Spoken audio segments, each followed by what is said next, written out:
Hello বন্ধুরা, আমি প্রিয়াঙ্কা আর আমার চ্যানেল ট্রিপটনিকে তোমাদের সবাইকে স্বাগত। নিয়ে চলে এসেছি বেড়াতে যাওয়ার একটা দারুণ ব্লগ। আর এবারে আমাদের ডেস্টিনেশন কী ছিল জানো? পেলিং, ওয়েস্ট সিকিম।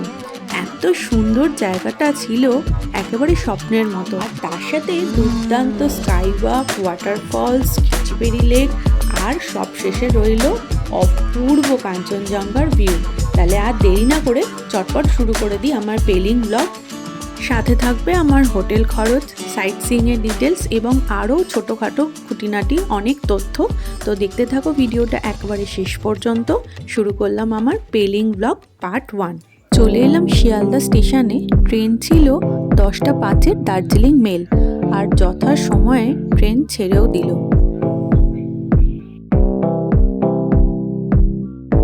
রাত 12:30 নাগাদ ট্রেন পৌঁছালো শান্তিনিকেতন স্টেশনে এবং সকাল 7:05 মধ্যে আমরা পৌঁছে গেলাম কিষানগঞ্জ স্টেশনে।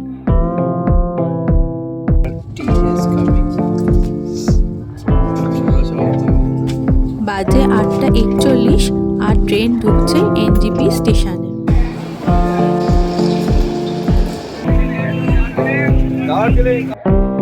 তবে জানিয়ে রাখি, এই ট্রিপটা আমরা অক্টোবর 2023-এ করেছিলাম এবং সেই সময় অতিবৃষ্টির কারণে একটি হিমবাহী হ্রদ সাউথ লোনাকে তীর ভেঙে যায় ও বন্যা সৃষ্টি হয়। বন্যা চুংথাংবাদ ভেঙে দেয় এবং এতে উত্তর সিকিম ব্যাপক ক্ষতিগ্রস্ত হয়েছিল। তবে আমরা গিয়েছিলাম ওয়েস্ট সিকিমে এবং সরকার থেকে ওয়েস্ট সিকিম নিরাপদ জানানো হয়েছিল। তবে সমস্ত গাড়ি ঘুরিয়ে দেওয়া হয়েছিল দার্জিলিং হয়ে, তাই এখানে যে নির্ধারিত সময় দেখানো হয়েছে পৌঁছানোর, সেটি ওই বিশেষ কারণে। এবং এখন পরিস্থিতি একেবারেই স্বাভাবিক, তাই এখন এনজেপি থেকে ওয়েস্ট সিকিম যাওয়া অনেক সোজা এবং অনেক তাড়াতাড়ি আপনারা পৌঁছে যাবেন।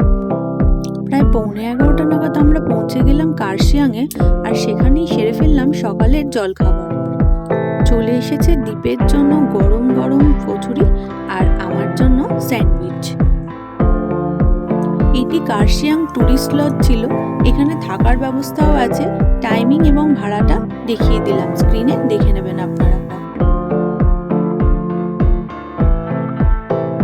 আর এই ঘুম স্টেশন, আর এখান থেকে এই রাস্তাটা দার্জিলিং এর দিকে যাচ্ছে। এখন বাজে 12:46 আর আমরা চলে এসেছি চকবাজার, দার্জিলিং। এটা একদম মেন দার্জিলিং। এখান থেকে জোরথাং 33 কিলোমিটার দেখাচ্ছে। এখান থেকে রাস্তাটা আলাদা হয়ে গেল। এবার আমরা এই দার্জিলিং হয়ে এবারে জোরথাং শহর। এখন বাজে প্রায় 2টো। আমরা এখনো ওয়েস্ট বেঙ্গলেই আছি। এটা হলো সিংলা, এই জায়গাটার নাম। জোরথাং সিকিমে, একটু পরেই চেকপোস্ট আসবে, তারপর আমরা সিকিমে প্রবেশ করব। এখনো পর্যন্ত আমরা ওয়েস্ট বেঙ্গলের দার্জিলিং হয়ে যাচ্ছি সিকিম। ফার্স্ট টাইম এই রাস্তা দিয়ে যাচ্ছি। 2:07 আর আমরা এসে গেছি সিংলা বাজারে। এই যে এখানে দুর্গাপূজা হচ্ছে, কি সুন্দর। আজকে হচ্ছে তৃতীয়া, আজকে মহাচতুর্থী, আজকে মহাচতুর্থী। আর এখানে ঠাকুর এসে গেছে অলরেডি। আর এই যে দুর্গা ঠাকুর দেখেই আবার আমাদের ব্যাকগ্রাউন্ডে পাহাড়। এটা পেলিং যাওয়ার একটা ব্রিজ। এই ব্রিজটা দিয়ে 1 vehicle at a time যেতে হয়। বাজে এখন 4:12। সিকিমে আমরা ঢুকে গেছি। এটা আমার 4র্থবার সিকিম আসা। সিকিমের সবকটা পার্টি প্রায় আমার ঘোরা কমপ্লিট, কিন্তু তবু এই পাহাড়গুলো দেখলেই বারবার ইচ্ছা করে সিকিম ঘুরতে, আর তার জন্যেই বারবার চলে আসা।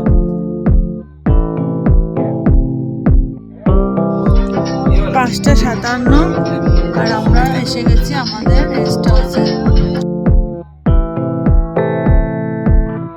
প্রায় 6টা নাগাদ পেলিং এসে পৌঁছালাম। স্বাভাবিক অবস্থায় যে জায়গাটা মাত্র 4 ঘন্টায় পৌঁছানো যায়, সেই রাস্তাটাই প্রাকৃতিক দুর্যোগের কারণে প্রায় 9 ঘন্টা পাড়ি দিয়ে পৌঁছালাম। ভ্রমণ পাগল না হলে এমন কেউ করতে পারে কি? আমার মতো ভ্রমণ পাগল আর কে আছেন কমেন্ট করে অবশ্যই জানাবেন কিন্তু। এবার আপনাদের চট করে একবার রুম ট্যুর করিয়ে নেব। সিকিম ট্যুরিস্ট সেন্টারটা কিন্তু ভীষণ ভালো ছিল, আর ঘরটা আপনারাই নিজেরা দেখে নিন কতটা স্পেশিয়াস আর কত সুন্দর।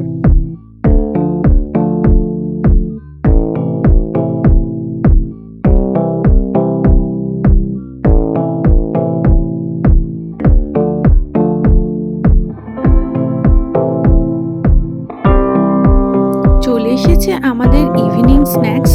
এতটা জার্নি করে এসে প্রচণ্ড খিদে লেগেছিল, তাই খেয়ে নিলাম আমরা গরম গরম পকোড়া।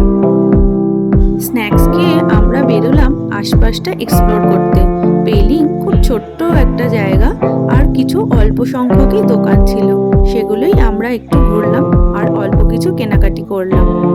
এটা হলো হোটেল গারুদা, পেলিংয়ে খুব পুরানো একটা হোটেল।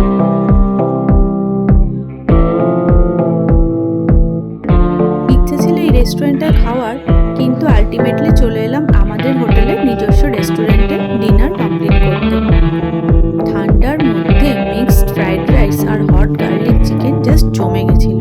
ভোর 4:30 থেকে অপেক্ষা করার পর যার দর্শন পেলাম, জন্ম জন্মান্তরেও ভুলব না। বড্ড ভালোবাসি কাঞ্চনজঙ্ঘাকে। এত সুন্দর কাঞ্চনজঙ্ঘার ভিউ দেখে মন তো ভরে গেছিল। এবার পালা হলো পেট ভরানো, তাই চলে এলো আমাদের ব্রেকফাস্ট। আমার জন্য চিকেন স্যান্ডউইচ আর দীপের ফ্রেঞ্চ টোস্ট। এবার পালা আজকের সাইট সিইং এর। চলো বেরিয়ে পড়া যাক।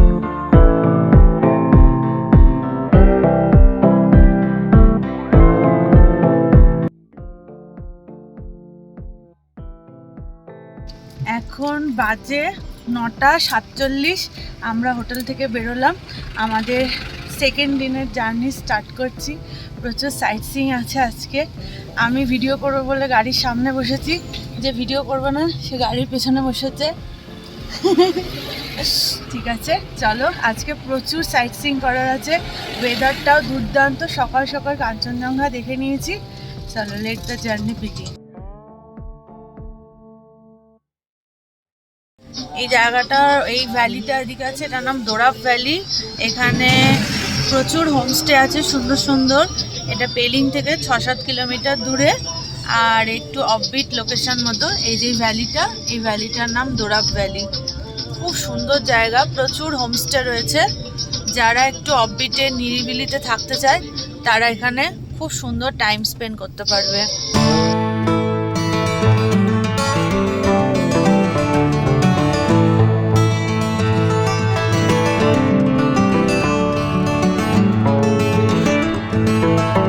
পাহাড়ের কোলে কি সুন্দর একটা ফুটবল গ্রাউন্ড। আমরা চলে এসেছি রিম্বি ওয়াটারফলসের সামনে। রিম্বি ওয়াটারফল।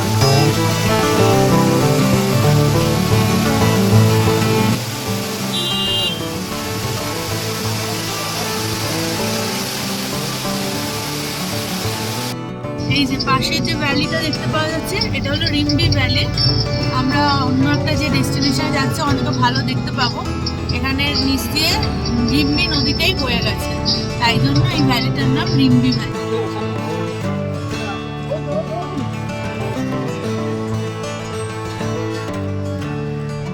চলো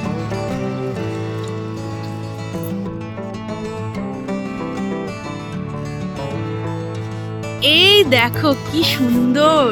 এখনো অরেঞ্জের টাইম নয়, বাট এই যে দেখা যাচ্ছে এগুলোই সব পেকে অরেঞ্জ কালার হয়ে যাবে। যে ভ্যালিতে যাওয়ার এন্ট্রি ফি হচ্ছে 30 টাকা পার হেড। আমরা দুজনে গেলাম, তাই 60 রুপিস নিয়েছে।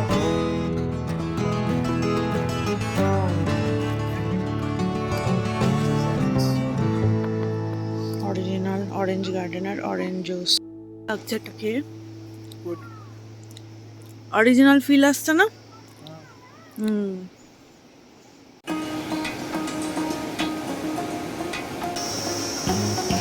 বাজে 11:11। निम्बी থেকে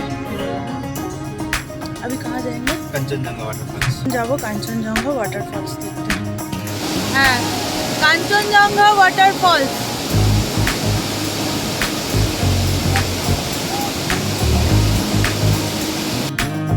ভালো একটা ওয়াটারফলসের কাছে এসেছি, কাঞ্চনজঙ্ঘা ওয়াটারফলস।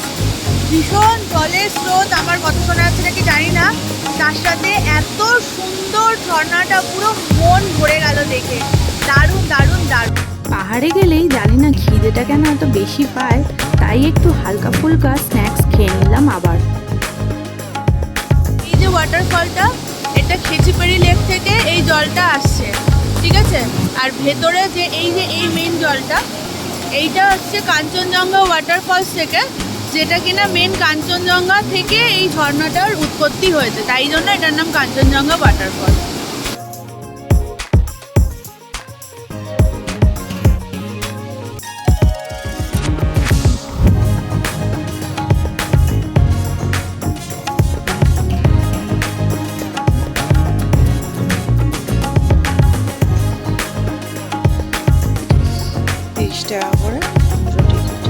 ফিশের জন্য খাবার নিয়েছি, এখান দিয়ে লেকটা স্টার্ট হচ্ছে।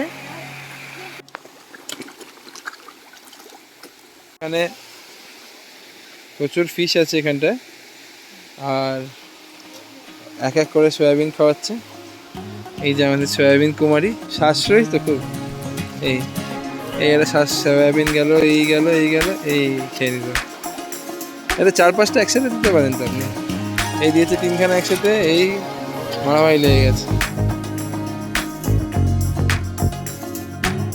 কিছুটা হাঁটার পর আমরা পৌঁছে গেলাম খেচিপেড়ি লেকে। এটি প্রায় 5600 ফিট উচ্চতায় অবস্থিত 3500 বছর পুরনো একটি লেক এবং মানা হয় এটি ভগবান পদ্মসম্ভাবার বাসস্থান। আরও একটি বিষয় হলো, চারিদিকে বনাঞ্চল বেষ্টিত এই লেকটির জলে কিন্তু একটাও গাছের পাতা পড়ে থাকতে দেখা যায় না, যার ফলে এর জলটি প্রচণ্ড পরিষ্কার এবং পবিত্র মানা হয়।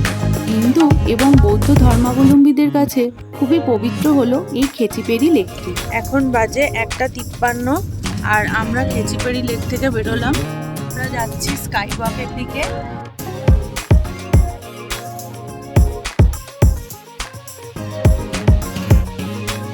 চলে এসেছি আমরা ভারতের প্রথম কাঁচের স্কাইওয়াক এক্সপিরিয়েন্স করতে, যেটি একমাত্র পেলিংয়ে অবস্থিত।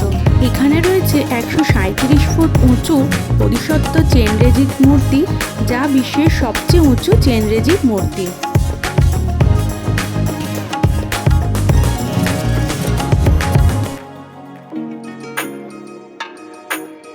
প্রথমে স্কাইওয়াকের ওপর দিয়ে হাঁটতে একটু ভয় ভয় করছিল, কিন্তু তারপরে ওখান থেকে ভ্যালির অপূর্ব সৌন্দর্য দেখে মন ভরে গেল। আকাশ পরিষ্কার থাকলে এখান থেকে কাঞ্চনজঙ্ঘাও দেখতে পাওয়া যায়, কিন্তু সেদিনে মেঘলা ছিল বলে আমরা কাঞ্চনজঙ্ঘা তো দেখতে পাইনি, তবে ভ্যালির অপরূপ সৌন্দর্য উপভোগ করেছি।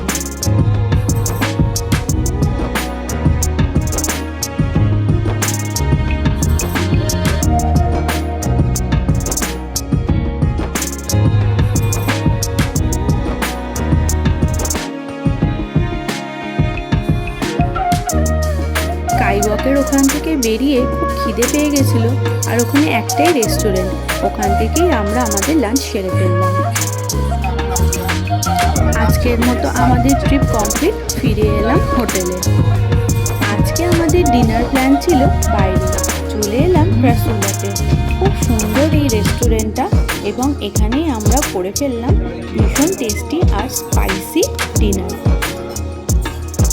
আজকে টোটাল ট্রিপের ডে 3, কিন্তু পেলিংয়ে ডে 2, আর আজকেও দেখতে পেয়ে গেলাম সুন্দর কাঞ্চনজঙ্ঘার ভিউ। তাই যারা কাঞ্চনজঙ্ঘা ভালোবাসো অবশ্যই পেলিং ট্রিপ একটা তাদের বাকেট লিস্টে রেখো। কিন্তু আমি তো মন ভরে কাঞ্চনজঙ্ঘা উপভোগ করেছি। এখন বাজে 10টা আর আমরা এবারে পেলিং থেকে চেক আউট করছি। এবার আমরা যাব লামাহাটার দিকে, আর রাস্তায় কিছু সাইট সিইং করবে, সেগুলো আমরা দেখবো। পেলিং থেকে আমরা আবার বেরোচ্ছি। তো এই ছিল আমার পেলিং ব্লগ পার্ট 1। ভিডিওটা ভালো লাগলে অবশ্যই একটা লাইক করে দিও, আর যদি কিছু সাজেশন থাকে কমেন্টে জানিয়ে, আর আমার চ্যানেলে নতুন হলে অবশ্যই সাবস্ক্রাইব করে দিও। তাহলে দেখা হচ্ছে আবার পরের ভিডিওতে। টিল দেন সবাই ভালো থেকো, টাটা।